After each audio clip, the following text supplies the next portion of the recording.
जब अब्राहम 99 वर्ष का हो गया तब यहोवा ने उसको दर्शन देकर कहा, मैं सर्वशक्तिमान ईश्वर हूँ, मेरी उपस्थिति में चल और सिद्ध होता जा। मैं तेरे साथ वाचा बांधूंगा और तेरे वंश को अत्यंत ही बढ़ाऊंगा। तब अब्राहम मुंह के बल गिरा और परमेश्वर उससे यूं बात करता गया। जब परमेश्वर ने अब्राहम को पुकारा तब उसकी उम्र करीब 90 साल थी और उसके पास कोई संतान ना थी, मगर परमेश्वर ने उससे वाचा बांधी कि वह उसे इस बुढ़ापे में भी संतान देंगे और उसके वंश को आकाश के तारागण के समान बहुतायत से बढ़ाएंगे। यहोवा ने जैसा कहा था वैसा ही अब्राहम की पत्नी सारा की शुद्धि लेके उसके साथ अपने वचन के अनुसार किया।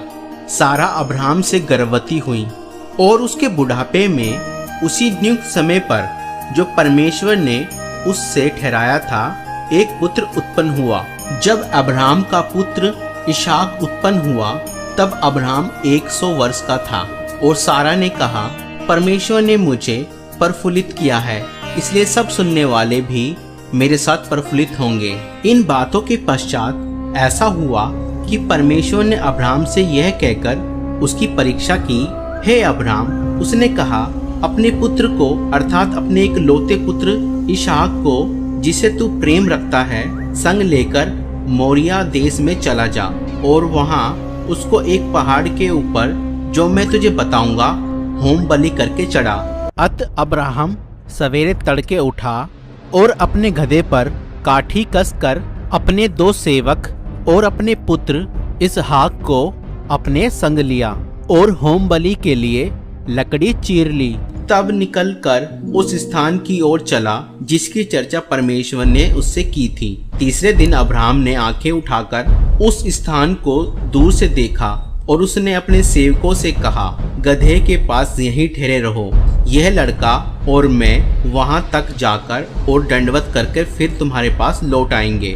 तब अब्राहम ने होम बलि की लकड़ी ले अपने पुत्र इसहाक पर लादी और छुरी को अपने हाथ में लिया और वो दोनों एक साथ चल पड़े। इसहाक ने अपने पिता अब्राहम से कहा, हे मेरे पिता। उसने कहा, हे मेरे पुत्र, क्या बात है? उसने कहा, देख, आग और लकड़ी तो है, पर होम बलि के लिए भेड़ कहाँ है? अब्राहम ने कहा, हे मेरे पुत्र, परमेश्वर होम बलि की भेड़ का उपाय आप ही करेगा। और वह दोनों संग संग आगे चलते गए। जब वह उस स्थान को जिसे परमेश्वर ने उसको बताया था पहुँचे तब अब्राहम ने वहां वेदी बनाकर लकड़ी को चुन चुन कर रखा और अपने पुत्र इसहाक को बांधकर वेदी पर की लकड़ी के ऊपर रख दिया। फिर अब्राहम ने हाथ बढ़ाकर छुरी को ले लिया कि अपने पुत्र को बलि करे। तब यहोवा के दूत ने स्वर्ग से उसको पुकार के कहा, हे अब्राहम, हे अब्राहम। उसने कहा, उस लड़के पर हाथ मत बढ़ा और ना उसे कुछ कर, क्योंकि तूने जो मुझसे अपने पुत्र वर्ण अपने एक लौते पुत्र को भी नहीं रख छोड़ा। इससे मैं अब जान गया कि तू परमेश्वर का भय मानता है। तब अब्राहम ने आंखें उठाई और क्या देखा कि उसके पीछे एक मेंढा अपने सींगों से एक झाड़ी में फंसा हुआ है।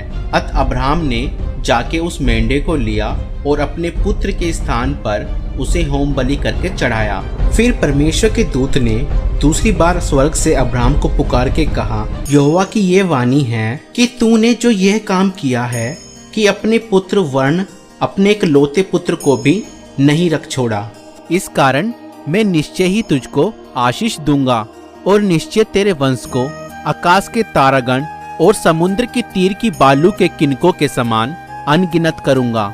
तो दोस्तों, अगर आपको ये वीडियो पसंद आई तो इस वीडियो को लाइक करें। Thank you.